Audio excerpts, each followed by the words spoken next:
Welcome back to Mumta Nimwal tutorial, and guys, in this video we're going to solve some more MCQs which will be based on biology subject, and all these MCQs will be from the 11th and 12th class biology syllabus. Okay, so let's start with the questions. Let's start question number first. Which of the following statement is correct? इनमें से कौन सी statement सही है, हमें सिर्फ ये figure it out करना है। तो मेन चीज़ हमारे पास क्या है, किसके बारे में बात कर रहे हैं? Descending limb of loop of Henle. ठीक है, लूप ऑफ हैनले यहाँ पे भी है, यहाँ पे भी, यहाँ पे, यानी हम लूप ऑफ हैनले के बारे में बात कर रहे हैं। तो सबसे पहले हमें क्या बनाना पड़ेगा? एक नेफ्रॉन बनाना पड़ेगा, नेफ्रॉन का स्ट्रक्चर। इसमें आपको ऐसा कुछ हो जाएगा कि अगर आपको ये वाली चीज़ें क्लियर हो गई हैं, ये वाला टॉपिक क्लियर हो गया, तो इससे रिलेटेड आपके पास कोई भी क्वेश्चन आता है तो आप इजीली उसको सॉल्व कर पाओगे। तो हम कुछ इस हिसाब से इसको समझेंगे। तो ये देखिए, ये हमारे पास क्या है, एक नेफ्रॉन है, जिसमें ये हमारे पास बाहर वाला बोमेन कैप्सूल कहलाता है, और इसके अंदर जो ये हिस्सा होता है इसको हम ग्लोम्युलस बोलते हैं। ठीक है, दिस इज ग्लोम्युलस। ये हमारे पास रीनल पार्ट होता है। रीनल पार्ट का क्या मतलब होता है? इसको हम रीनल कैप्सूल भी बोलते हैं, रीनल कैप्सूल। अब रीनल कैप्सूल का क्या मतलब है? यहाँ पे ये रीनल आर्टरीज जो होगी वो ब्लड को लेके आएगी, जो इम्प्योर ब्लड होगा उसको लेके आएगी, और जो रीनल वेन होगी वो उस ब्लड को जो फिल्टर हो जाएगा उसके बाद नीचे से निकाल ले जाएगी। ठीक है, अब हमारे पास जो फिल्टरेशन होगा, ये जितना भी होगा ये सारा का सारा यहाँ पे फिल्टरेशन होगा, यानी फिल्टरिंग यूनिट ये वाली चीज़ होगी, जिसको पूरे नेफ्रॉन को फिल्टरिंग यूनिट ही बोला जाता है। इसके अंदर जितना भी हमारे पास इम्प्योर्ड सब्सटेंस होगा, यानी क्या हो सकता है हमारे पास? वाटर हो सकता है। मैं दूसरा पेन यूज़ करती हूँ, एक मिनट, कलर दूसरा यूज़ करते हैं, क्लियर रहे। यहाँ पे हम क्या ले सकते हैं? वाटर ले सकते हैं, वाटर एब्जॉर्ब होगा, आयंस जो होंगे वो एब्जॉर्ब्स होंगे, और हमारे पास क्या है, अमोनिया वगैरह होता है, पोटेशियम वगैरह होता है, ये सारी चीज़ें हमारे पास यहाँ पे एब्जॉर्ब हो जाएंगी। पोटेशियम ले लिया, अमोनियम ले लिया, बाइकार्बोनेट, आप सारी चीज़ें लिख सकते हो यहाँ पे। ठीक है, यहाँ पे क्या है, एब्जॉर्प्शन हो रहा है, मेन फिल्टरिंग यूनिट है, ग्लोबुलर फिल्ट्रेशन इसको हम बोलते हैं। नेक्स्ट हमारे पास जो ये फिल्टरिंग यूनिट होगा ये नीचे जाएगा, इस वाले एरिया को हम PCT बोलते हैं। PCT का मतलब क्या होता है? इसका मतलब होता है प्रॉक्सिमल कॉन्वुलेटेड ट्यूब्यूल।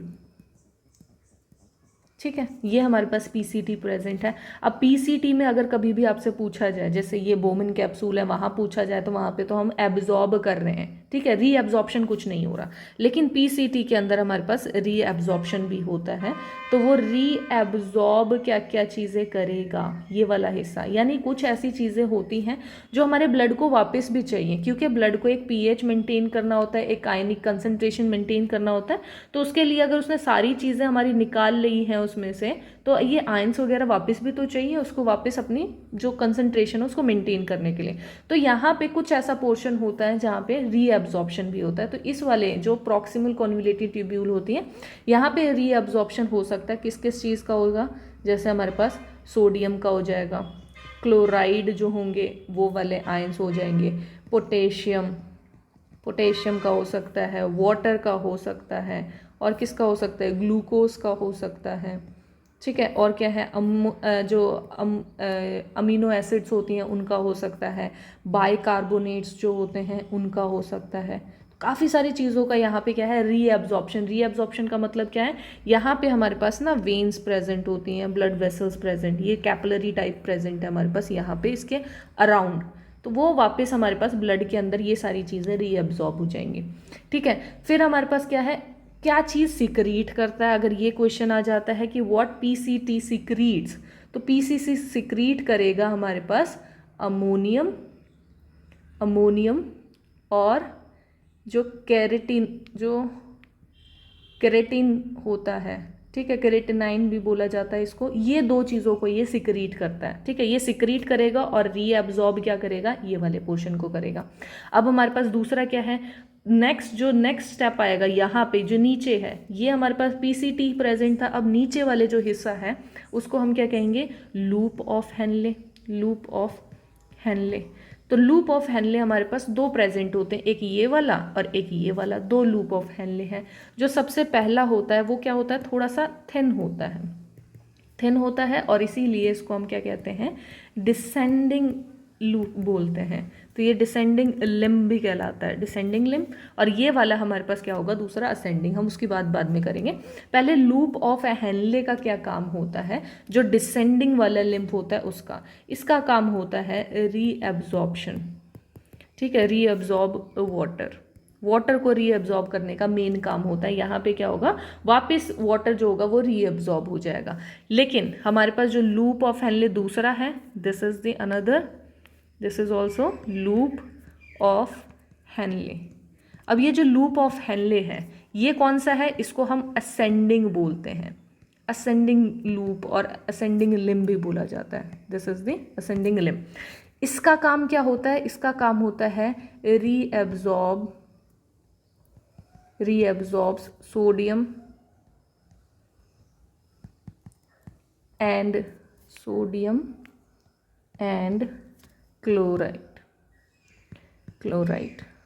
ठीक है, तो ये तीन देखो हमारे पास क्या है, सोडियम और क्लोराइड के बारे में अगर आपसे कोई भी पूछता है कि सोडियम और क्लोराइड कौन सा रीअब्जॉर्ब करता है, वो लूप ऑफ हेनले कौन सा है, असेंडिंग वाला। लेकिन अगर रीअब्जॉर्प्शन ऑफ वाटर पूछा जाता है तो वो कहाँ पे होता है, लूप ऑफ हेनले के अंदर होता है।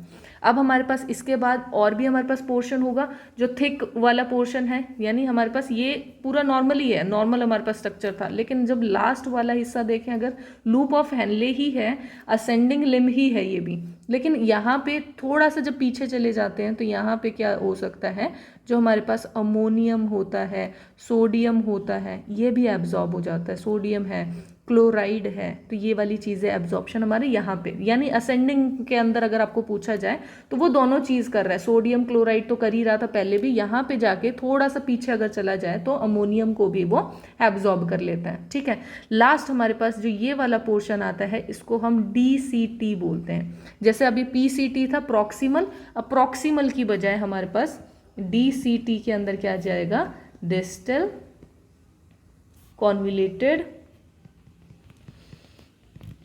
ट्यूब्यूल। ठीक है, अब इस वाले के अंदर भी तो कुछ होना चाहिए। ये क्या चीज करेगा, इसका काम होता है रीएब्जॉर्ब करना, रीएब्जॉर्ब्स सोडियम एंड क्लोराइड आयंस। ठीक है, सोडियम और हमारे पास जो क्लोराइड आयंस हैं उसका किसका काम है, रीअब्जॉर्ब करना, DCT, जो ये लास्ट वाली हमारे पास ये यूनिट है। और उससे आगे हमारे पास जो ये वाला आपको पूरा स्ट्रक्चर दिख रहा है, ये पूरा का पूरा जो स्ट्रक्चर दिख रहा है, ये क्या है, हमारे पास कलेक्टिंग डक्ट है। तो this is the collecting duct. और कलेक्टिंग डक्ट का काम क्या होता है, रीअब्जॉर्ब करना सोडियम, क्लोराइड, वाटर, इन सब को, और साथ में सिक्रीट करना अमोनिया जो होता है, हाइड्रोजन आयंस होता है, पोटेशियम, ये सारे के सारे काम किसके होंगे, हमारे कलेक्टिंग डक्ट के होंगे। ये सिक्रीट भी कर सकता है कुछ चीज़ें और एब्जॉर्ब भी कर सकता है। तो इससे आपको ना पूरा स्ट्रक्चर समझ में आ रहा है कि पूरे नेफ्रॉन में क्या क्या चीज़ें हो रही हैं। अब हम क्वेश्चन के ऊपर जाते हैं। क्वेश्चन में हमारे पास क्या पूछा जा रहा है कि कौन सा हमारे पास स्टेटमेंट जो है वो करेक्ट है, हमें ये बतानी है। अब करेक्ट स्टेटमेंट को देखो, हमारे पास क्या बोल रहा है, descending limb of loop of Henle is permeable to electrolytes. Electrolytes के लिए परमिएबल है, कौन सा, डिसेंडिंग। तो डिसेंडिंग वाला हमारे पास क्या है, ये हमारे पास डिसेंडिंग लूप ऑफ हेनले है, तो ऑब्वियसली वो नहीं कर सकता क्योंकि वो किसके लिए होगा, सिर्फ और सिर्फ एब्जॉर्ब करता है वाटर को। तो ये हमारे पास गलत स्टेटमेंट हो गई। दूसरी, ascending limb of loop of Henle is permeable to water. Ascending limb जो है, असेंडिंग लिम्ब जो है वो वाटर के लिए परमिएबल है, बिल्कुल नहीं, ये आयंस के लिए होता है। तो ये वाली हमारे पास स्टेटमेंट जो होगी वो गलत हो गई, ये गलत है। फर्स्ट क्या है, the descending limb of loop of Henle is impermeable to water. जो डिसेंडिंग वाला है, डिसेंडिंग वाला क्या है, रीअब्जॉर्ब वाटर कर रहा है, तो ऑब्वियसली वो परमिट कर रहा है वाटर को, इनटेक और आउटटेक दोनों काम करवाने की कोशिश कर रहा है, तो ये हमारे पास परमिएबल होगा वाटर के लिए। तो ये वाली भी हमारे पास स्टेटमेंट जो होगी वो गलत हो गई है। लास्ट स्टेटमेंट हमारे पास क्या है, the ascending limb of loop of Henle is permeable to water. जो असेंडिंग लिम्ब है तो वो परमिएबल है वाटर के लिए, हमारे पास ये बोला गया है। असेंडिंग है या डिसेंडिंग लिखा है, एक मिनट, हाँ असेंडिंग ही है। तो ascending limb of Henle impermeable है वाटर के लिए, तो ये वाला वाटर के लिए नहीं है, इम्परमिएबल है। ऑब्वियसली ये सिर्फ आयंस को एक्सचेंज कर रहा है। वाटर को एक्सचेंज कौन सा करता है, डिसेंडिंग। तो ये हमारी स्टेटमेंट बिल्कुल सही है, ascending link of loop of Henle is impermeable to water. तो ऑप्शन 4 इसका हमारा करेक्ट आंसर होगा। बाकी आपको इसको पूरे मतलब पूरी एक समरी मिल चुकी है, आपको पूरा एक एक्सक्रीशन का आपको एक चीज़ मिल चुकी है कि कहाँ पे क्या क्या चीज़ होती है, सिर्फ एक क्वेश्चन से। तो इससे रिलेटेड आपके पास कोई भी क्वेश्चन आता है तो आप इजीली सॉल्व कर पाओगे। तो गाइज आई होप आपको इस टाइप के क्वेश्चंस कोई भी आएंगे तो आप आराम से कर लोगे। और thank you guys for watching this video. अगर आपको वीडियो अच्छी लगती है तो लाइक करें, सब्सक्राइब करें मेरे चैनल को। और thank you guys for watching this video.